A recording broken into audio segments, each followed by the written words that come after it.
Now that Victor has a chance to get the monster off his back forever, you'd think that he'd start building the monster's bride as soon as possible. But does he? Nope. Instead of rushing back to his lab, Victor procrastinates for months. What's he playing at? Well, for starters, the idea of building another monster is repulsive to him. It's a disgusting, stressful job that Victor can't bring himself to commence. The other reason is that he wants to visit England.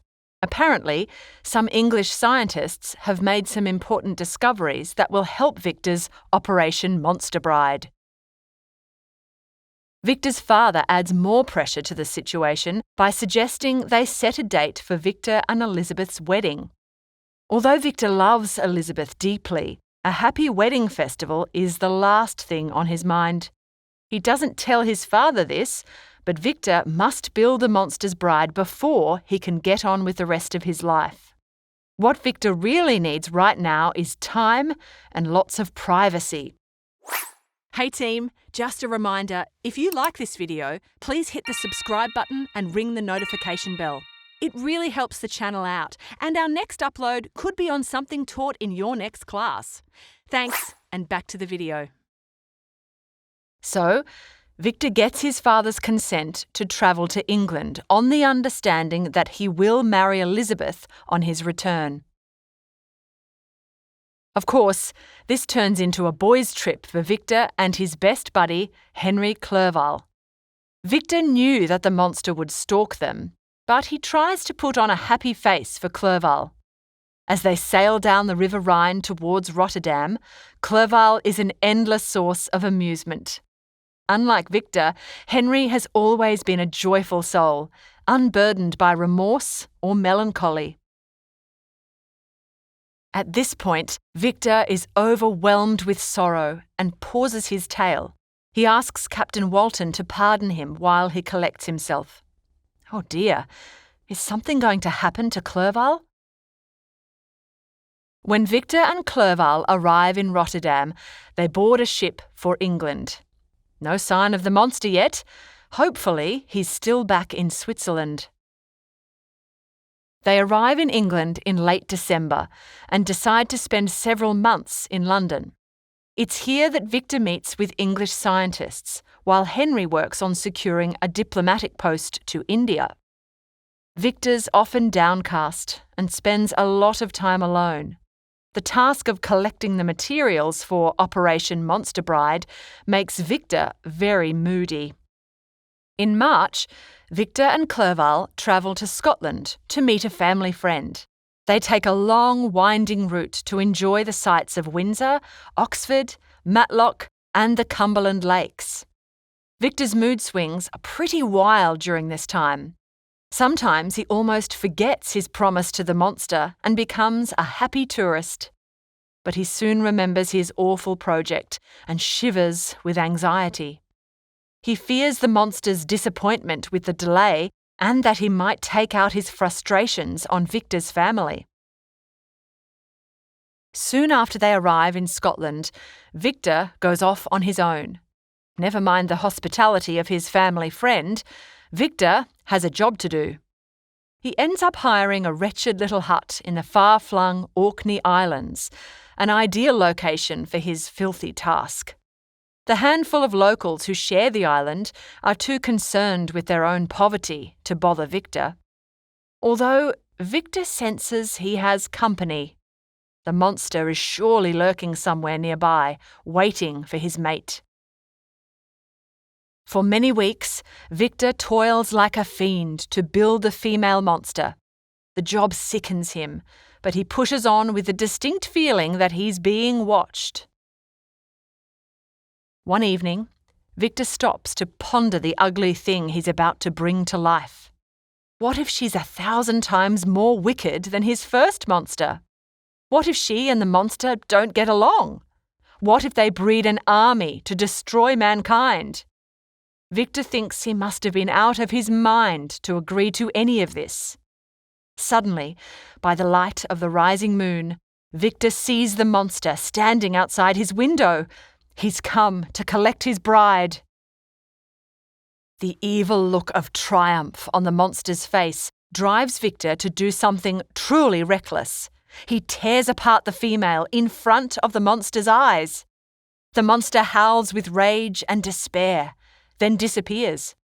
Victor abandons the ruined female, flees his filthy lab, and locks the door behind him. Victor sits in his room, staring at the ocean, until he hears the door open and heavy footsteps approach. It's the monster. He's back, and he's angrier than ever. When Victor refuses to rebuild the female, the monster makes a solemn vow. He will be with Victor on his wedding night. The monster then tears out of the hut, climbs into his boat, and skims across the waves into the darkness. Yikes! Victor, what have you done? Well, one thing's for sure, it's another sleepless night for Victor. He wanders around the island, pondering his future, until he collapses on the grass at noon the following day. When he awakes at sunset, a boat delivers a package to him. It contains letters from Geneva and one from Clerval, who's still on the Scottish mainland. Clerval's going to India and wants Victor to go back with him to London so they can spend time together. It's about time Victor rejoined human society, but before he leaves, he must pack up his chemical instruments, which means he must enter his filthy laboratory that's strewn with gory body parts. It takes Victor a few days to work up the stomach for it, but he eventually enters the lab to get it over with. Imagine the smell. Yuck!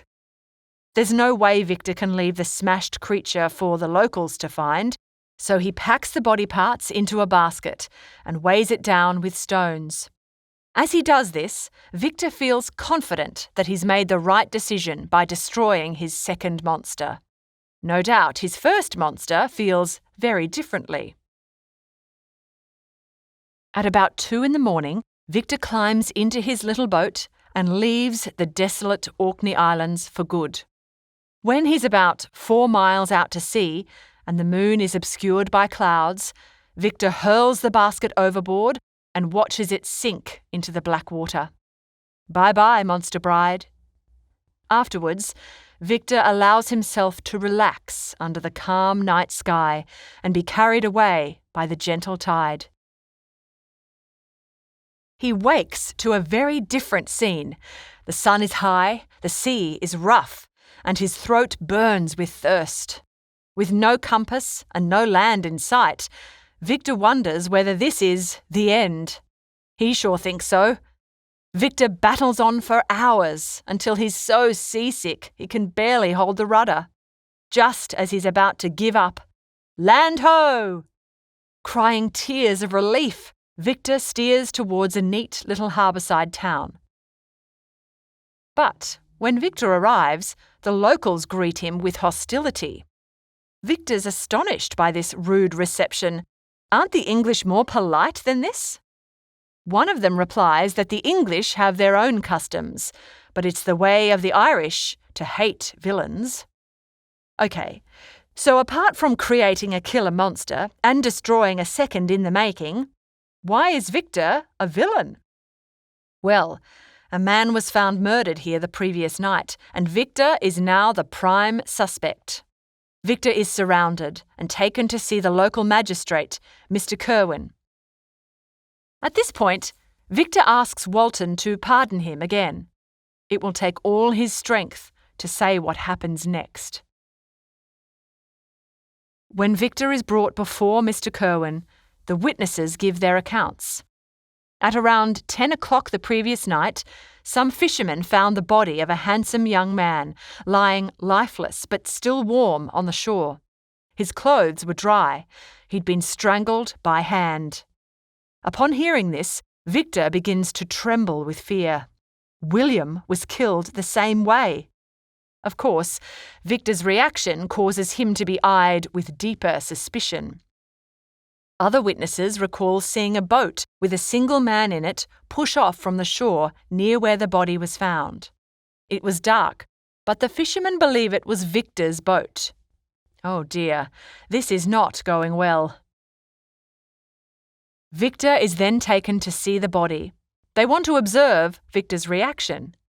Even so, Victor is still confident that this can all be cleared up.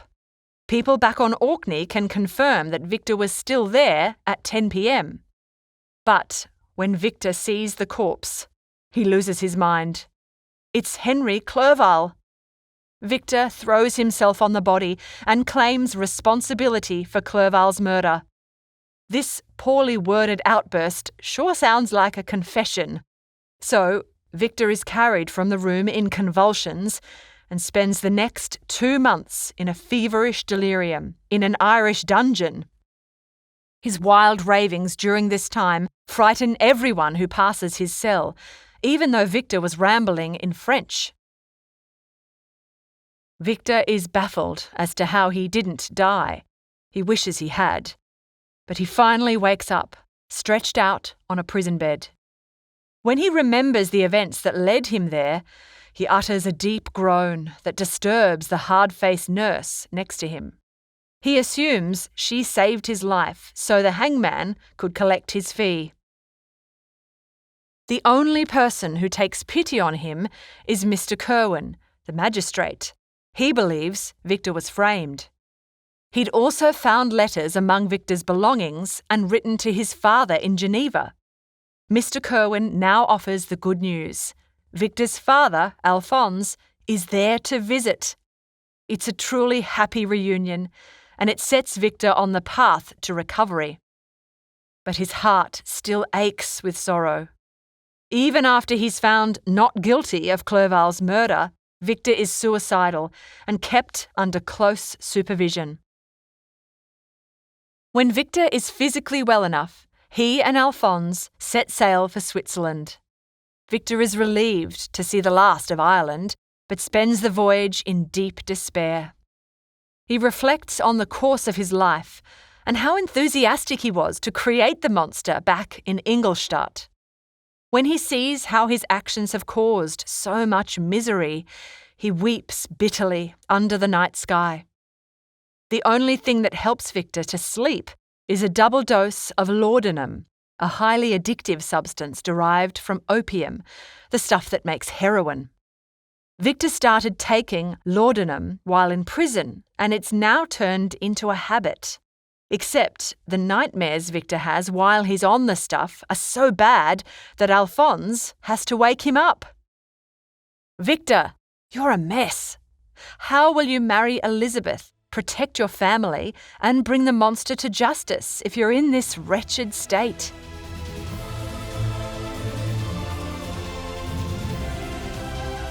We hope you enjoyed this Schooling Online production. For more easy lessons, check out our other videos.